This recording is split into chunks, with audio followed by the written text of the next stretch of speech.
Today I'm watching Angel Season 3 Episode 12. In the previous episode it was Cordelia's birthday and she had these options of choosing, different paths in life. We saw this Cordy, TV show where she was a successful actress but was still being called to something, that she didn't know about, and we ended the episode with, this cliffhanger of her levitating and her becoming part demon to help deal with these visions and the headaches, and we had slowly seen, over the season the physical toll that had been taking on Cordelia and the medication she was taking, and Angel and Wesley had, found out about that recently, and this seemed like the only option for her to continue because a demon side would be able to physically handle it better than a human would. So I'm very curious to continue, and the birthday episode I think was one of the best episodes of this season so far, and I don't know how the rest of the team is going to process her being part demon. How many parts is it, like half and half? What demon attributes does she have? We know she can levitate, but what else is there? So it's obviously opened a whole new door for Cordelia's character, so I'm very excited and a little worried to see where this is going to go, because I still feel like it's a dangerous path for her to have these visions, but we know she's super protective of them and won't let them go. We also have, Angel's son is a new character in this season as well from Darla, and we lost Darla previously as well. So very interesting season, and especially for a show that was a spin-off. I was definitely skeptical when I started, but I think this show is more than proven that it can stand on its own. But thank you so much for sharing and this first time watching with me. If you have any other suggestions for TV shows you think I should watch, please comment below. And if you want to have a say in what movies or TV shows I watch, be sure to join Patreon. And as always, please like, comment, and subscribe to this channel, and check back often for more awesome content.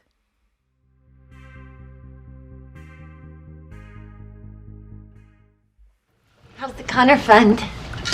Oh, there was $1.83 in change in the cushions out there. That's perfectly good money just laying around. He's like, it's saving up for college. We got to start early, Oh, how's it going? Moments away. They got a new website? Okay, cool. Bold, but tasteful. Giant font. Father's been. Papa's got mouths to feed. I have a mouth too. For all of us. Well, I agree, but first and foremost, we work for the powers. Help the helpless. Promise me we won't neglect that. Yeah, if he just starts taking jobs for money for his son, then, that complicates things. Because someone's got to clothe and educate and feed this little guy, huh? Yeah. Yeah, Angel's never been concerned about money, but obviously Connor has changed things. This town's full of people who have problems.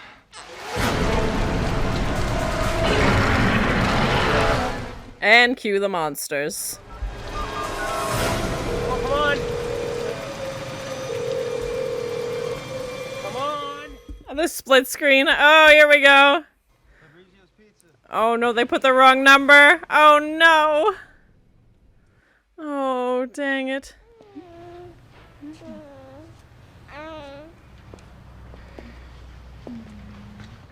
Jeffrey Dean Morgan's in this episode? Okay, that's awesome. I meant the baby. I meant the hot mama.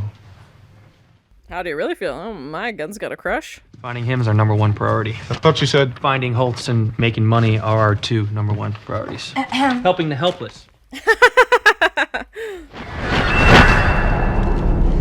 You should be thanking me. For disobeying an order. Oh, Holtz, you're the worst. Something you must now convince me you have.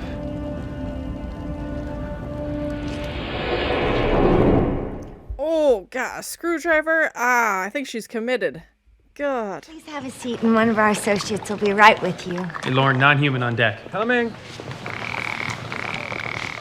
I love, the makeup prosthetics. I know I say it every episode, but the creativity that goes behind creating so many different kinds of demons, I love it. A little thing here, Angel. Come on, nonsense. We can handle it. Really? Well, then why don't you handle it by picking up blends 2, 3, and 4? All at the same time. Good luck, buddy. Well, he's got Connor snoozing away. Okay, how urgent is it? Uh-huh. What do you do for a living? That's a good company. You own it? Okay. He's like, how much money you got? And then I'll make it a priority. Yeah, all the time. So, Brian, your dead boyfriend, is stalking you? Well, I mean, he's not my boyfriend now. Just to clarify, it's good to get these things organized. It's an exciting arena. One I'm sure we can all download at I'll never know the love of a woman.com. Get down to business. They want to buy your head. Nope. It's like a birthday, only they're not born so much as disgorged. They need you to solve one of their traditional puzzles so they can give it to them. They want to chop off his head literally, or like use his mind to solve this thing? If you count the edges, arranged in ascending order of exponential accumulation. Yes, I did. Not. He's like, didn't even pick it up. Nope. So much they ran away. Something came up. They either have to consult with the prince or go eat a cheese monkey. Did I mention Rusty with the lingo? Both very options, very, very possible options. We'll cover the extra costs. Yeah. No, I get that. But we've got to get a decision by tomorrow. Listen, somebody... I love seeing all the guest stars of like actors who've gone on to do, bigger things and... We want money. Money? Yeah, I know. Who ever heard of a vampire out to make a buck, right? Is Spike in this episode? Which is more than they're asking you for. But this isn't about money.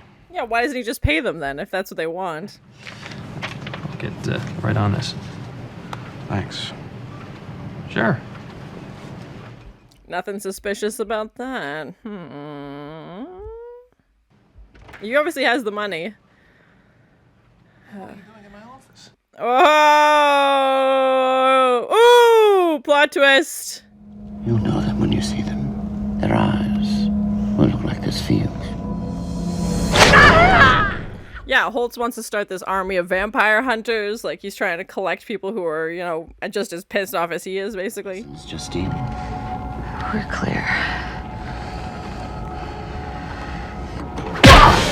Oh! It's terrible. Did you... I ran her credit. She solved it. Nice. Hey, how's my little magna cum laude, Notre Dame, class of 2000? Oh, that just passed. We're getting 2 of our top employees. Okay. That's salary, per diem, overtime. Okay. I'm not used to seeing a money-hungry angel, but obviously things have changed, yeah. Thanks for their paltry offering and hope you'll accept. $50,000? An envelope or a briefcase of cash? Yep. See you later, my friend. Yeah, we accept. And we've never really seen how much he charges for his services before, so that's interesting. Obviously, $50,000 would be huge, but $5,000 was huge. He's having a great day. You inspire confidence. Which woman? Brunette, really cute, Texan maybe. Fred. They're both in love with her, yeah. He's a zombie. And besides, flesh eating is a myth. Zombies merely mangle, mutilate, and occasionally wear human flesh, so there's no reason. Oh, God. Horrified that he clarified that. Oh, cheese and rice. Ah, the stupid jump scare got me. He is a zombie. Ah, get him. Bunk him. Connected domain of 0? Well, that would be too easy, wouldn't it? Oh, hors d'oeuvres. Oh, God, with the eyeballs. Had eyeballs and insects for breakfast. Gross. Next time you hit the yard sales, I'd avoid the wooden furniture. Oh, nice one. Good line. See you later. Oh, great. 2 more. Dibs on the coat. There's no way he's giving up that coat. Yeah. Immortal creatures living in a rat-infested building, guarding their treasure. Right. That's why he was willing to pay $10,000, because he's like, the treasure's got to be worth more. Now Angel's interested for sure.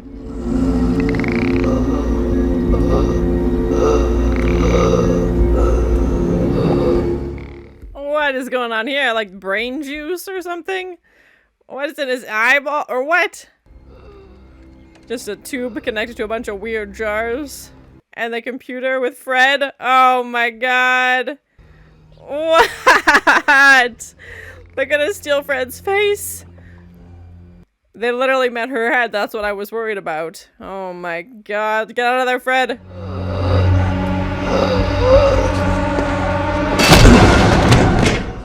Dang it. Aw, Fred, you gotta get out of there. Ew.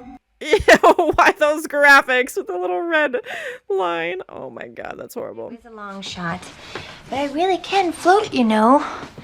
Well, I did at one time during my last vision. Yeah, at no point have they talked about her being a demon, her levitating, nothing. A lot more. What's it do? Open a portal? Raise an army?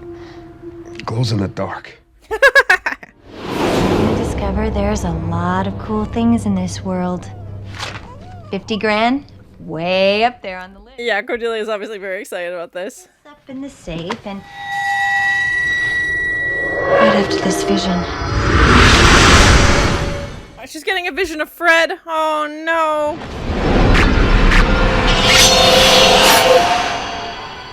Oh, God. And it's definitely affecting her way less, like physically. Yeah, no kidding. Shouldn't be long now. Oh, they're like, great, give us your brains. Oh my gosh. Go down to the marina, return the money, and explain it was all a big mistake. I don't like that she's taking Connor, but what options does she have, obviously?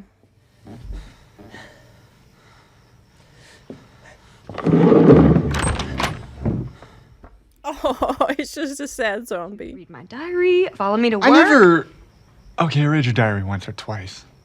Does that give you any reason to poison me? Oh, that's why he's sticking around, because she killed him. Oh, snap, plot twist.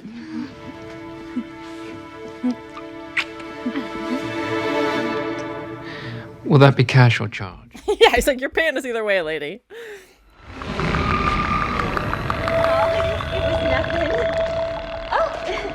Are we going somewhere to celebrate? Nope. Nope. Oh, they gotta get Fred out of there. Now. Yeah, I know. We're in a bit of a situation here. Oh. This guy's reminding me like a character from Dune. Like, oh god. Oh, poor Fred. Lord, help! Help! Hey, I'd just like a word here. Cordelia with the baby. Oh, so when I told the Nadras that they were surrounded by killer warriors, I was stretching the truth a little? Only a little, and only a lot. Ha! You provide the best service you can offer. You know, quality service. Yeah, and there goes 3 of them right there. Oh, he's... He's like, the expenses of running a business these days. Hello? Hello? Hey, I think that's your voicemail. Damn it. This running joke that Angel's not great with technology. Is that really important right now? Work with me here, kids. I think so. I never knew one intimately. Oh, with their metal. That's gonna hurt. Yep. Hopper! Fred! Oh! Free head removal and a bucket of cash. So, I mean, they did solve their problem. They just don't have a replacement head. Take the money and run.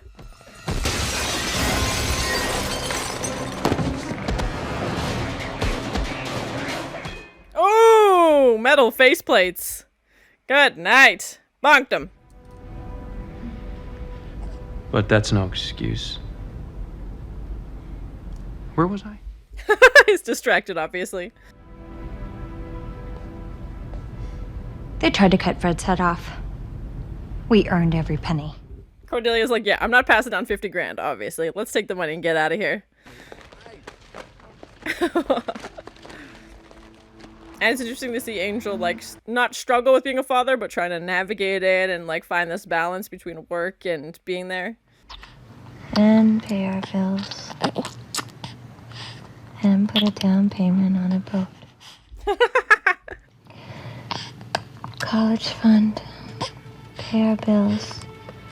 And rent a ski condo in Aspen. They're, like, planning on how to spend this money. Yeah, a boat, ski condo. I like a ski condo. When's he gonna go skiing at night? Come on. So that was my first time watching Angel, season 3, episode 12. We didn't have as much involvement as I thought we would about Cordelia being a demon and her, you know, levitating. That seems to only be when she gets her visions, but we saw her get a vision in this episode and nothing happened. It's definitely nice to know that the visions aren't affecting her as much physically. It was tough to watch as a viewer to see her character go through that every time she got a vision, and she would get them frequently. So she's obviously still getting visions, but like I said, the demon side of her is able to handle that a little bit more, and we saw her talk to Connor about it, which was really cute. But I don't know if she's had those conversations with anybody else in the group. I was anticipating that's what this episode would be about, is kind of, that transition and, talking about it a little bit more. But obviously they've got, bigger priorities. Angel made the joke of their top 3 priorities. So yeah, it was interesting to see Angel, shift into dad mode and him realizing the financial responsibility that comes with having a kid. And obviously we know Darla's not around. She's passed away. So it's all on him. And Angel has never particularly cared about money before. Cordelia always had to bug him to make sure you're asking for invoices and make sure you're getting bills paid and make sure, we're keeping the lights on. And now obviously Connor has, changed that entirely, and he's worried about college and, how is he going to support this life that he's responsible for? And, he's like, money, money, money, money, money. New website, flyers, like he's putting a big push into marketing and trying to get their name out there and, really putting money back into the business as well. And he's like taking any job that he can. And Cordelia warns him like, hey, don't overload yourself, because obviously, there's only so much of us, but also don't take jobs, that are going to put you at risk. And we see that's exactly what he does. And I'm glad they were able to get that money, at the end. Obviously, Fred was in a very dangerous situation. And it was interesting because we've never really known how much they've been paid for jobs before. Like, we've never really found out what they charge. Like, if they have an hourly rate, we heard Angel mention per diem, overtime, like all of these things that an employer would have. And, now he's trying to think of ways to bill people and is going after the money. And yes, what they do is obviously a very specialized thing as well. Jeffrey Dean Morgan was in this episode as well, and I feel like at this time he would have still been, relatively well known. I know he's in The Walking Dead and, tons and tons of other stuff as well. So it's always interesting when you watch, an older show to see actors making, guest appearances before they were, super famous. Like I said, I think he was still fairly well known at the time, but maybe hadn't reached that level. I don't know. Holtz and Justine are back in this episode. He's got this plan of trying to get his vampire hunter army built. He's trying to test Justine's commitment and is saying, like, we need to get more of you. Like, he wants people who are just mad. He's not necessarily concerned about their fighting skills at the moment. He just wants people who are willing to fight for this cause, basically. And we know he had the, other demons fighting for him before, but they didn't care as much, and now he wants to find people who are, like I said, have the same cause as him. And I feel like they're going to come together with Angel before the season finale, or maybe that will be our season finale. Please no spoilers, but we know Holtz and Angel obviously have a long backstory and a long history together, so I'm definitely anticipating some kind of showdown. Holtz has kind of been our main rivalry this season as well. This episode felt a bit not disjointed, but scattered, because we had so many different stories going on all at once. We've got Cordelia's looking after Connor, and Fred and Lauren are off with this puzzle thing. And then we have Wesley and Gunn going to get this stalker zombie boyfriend situation. And I don't think we've had an episode like that in a while where they're kind of all scattered. Usually they've been going more in a group. And obviously with Angel pushing for money, he wants, as many people to go out there as possible. And like I said, I'm glad they were able to get the money at the end, because Fred came very close to literally losing her head. And we obviously know that Wesley and Gunn have a huge crush on Fred. Both of them do. And in previous episodes, we've seen Fred maybe show a little bit of affection towards Wesley, after that horrible episode where he became just the worst, and she goes to his apartment and says, like, hey, come back, like, we need you, boss. But maybe that was just being nice. Maybe there wasn't any feelings attached to it, but I don't feel like her and Gunn have the same relationship as her and Wesley do. Like, I think maybe her and Wesley are more, academically on the same level. But from this episode, obviously, we can tell that both Gunn and Wesley have a crush on her. Whether anything actually happens, who knows? I like that we had this cute little family moment at the end with Cordelia and Angel, in bed with Connor, feeding him and talking, as they're falling asleep and kind of planning out the money. And Cordelia, we know, has obviously been, very enthusiastic about money and, her kind of planning it. And of course, first thing on the list is Connor's college fund. And then they're like, okay, we still have to pay the bills. But of course, it wouldn't be Cordelia if she didn't want a boat or a ski resort or something like that. So I hope she gets, a vacation or something, because they've all been working so hard and it's been a lot going on. But yeah, I was definitely anticipating more of her demon side to be involved, and even she says she doesn't know if she'll have a horn in her tails, and maybe it's something that won't really be discussed until future episodes. I have no idea, but obviously it's something that's still going on in the background. And it was nice to see Angel come full circle at the end when he realizes, money's not the most important thing. And it's going to be interesting to see his character kind of try and find that balance of being a new parent, of working all the time and trying to make time for Connor, but he has to work to support Connor and, trying to figure out what's going to work and how much money they need to get by, like how little he can work or how much he can work. And obviously this was a huge payday for them. This $50,000 hopefully lasts a little while, and, how much they're going to put into working. And obviously with Connor still being very young, it's not like he's in school or anything like that. So most of the day needs to be spent, dedicated. Somebody has to be looking after Connor, and Angel realizing that he shouldn't have left Cordelia alone with Connor. And to see Cordelia show up with the baby, I was very worried because I was like, something's, this is a very vulnerable situation. What's going to happen? And especially since we don't know what Cordelia's, demon powers are. Can she defend herself better? What does that look like? I love that we got to see all these different kinds of demons and creatures when everybody is at the hotel, and the creatures with the, different puzzle numbers on their tunics, and, the way that Fred instantly knew what that was. She's like, oh, this is this. And, it's describing how the numbers change in this order that they're in. And, that's just how her brain works. And Wesley's like, yeah, I totally saw that too. And, obviously Fred is very, very smart, but the metal face plates and just the detail that goes into these creatures, I so appreciate, because especially for a show that, now it's in its 3rd season, I think we've had very limited repetition of demons, maybe the same kinds, but not very often. Like maybe they mention them, but I feel like every time I watch the show, I get to see a new demon or a new creature or a new something, and it's so cool. And I just love the amount of creativity and work that must go into it, because it's all done practically. Like that would have been hours in the makeup chair, prosthetics, the face elements and stuff like that, and making up a whole language for them that only Lorne, can translate. And just those little details, I think, make this show really interesting and show the giant scope of the demon worlds that we kind of just get little glimpses of here and there. I kind of felt like the Stalker zombie story where she kills him, was just filler to distract Wesley and Gunn from being there to help Cordelia, and obviously not answering the phone as she goes in to try and save Fred, and that they don't tell the police that she killed him or anything. They're like, we'll just leave this is fine, but they're still taking the money, obviously. But yeah, that kind of just felt a little silly, and I'm like, okay, what are we doing here? But I get that they're just taking every case that comes across their desk, and I thought that was going to be our main story, because we see Gunn talking to her at the beginning, and I was like, okay, this is kind of the path we're going to go down. But it definitely felt like more like a C story, and then obviously our main story was Fred, trying to keep her literal head on as she solves this puzzle and being, too smart for her own good. Overall, I really enjoyed the episode. I thought it was well done, and I think they're doing little seeds, planting little elements for future episodes. I hope we find out more about Cordelia's demon abilities, and like I said, it's been nice to see her have visions and not be in such a physical, amount of pain.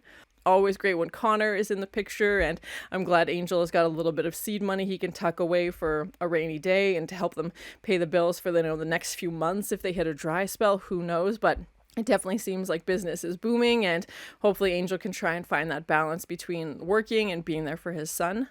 I don't know what's going to happen between Gunn and Fred and Wesley, if one of them will start dating. Personally, I think it would be Wesley if either one of them did. I don't know what Gunn and Fred would really talk about. They seem to have the same sense of humor, but that's it. And yeah, I'm very curious to see where that's going to go. Please no spoilers, but thank you so much for sharing in this first time watching with me. If you have any other suggestions for TV shows you think I should watch, please comment below. And as always, please like, comment, and subscribe to this channel, and check back often for more awesome content. I got a new website, and cue the monsters. Oh, God, a screwdriver? I think she's committed. He's like, how much money you got? And then I'll make it a priority. They want to chop off his head literally, or use his mind to solve this thing. They're both in love with her, yeah. Oh, God, with the eyeballs. There's no way he's giving up that coat. Oh, he's just a sad zombie. When's he gonna go skiing at night?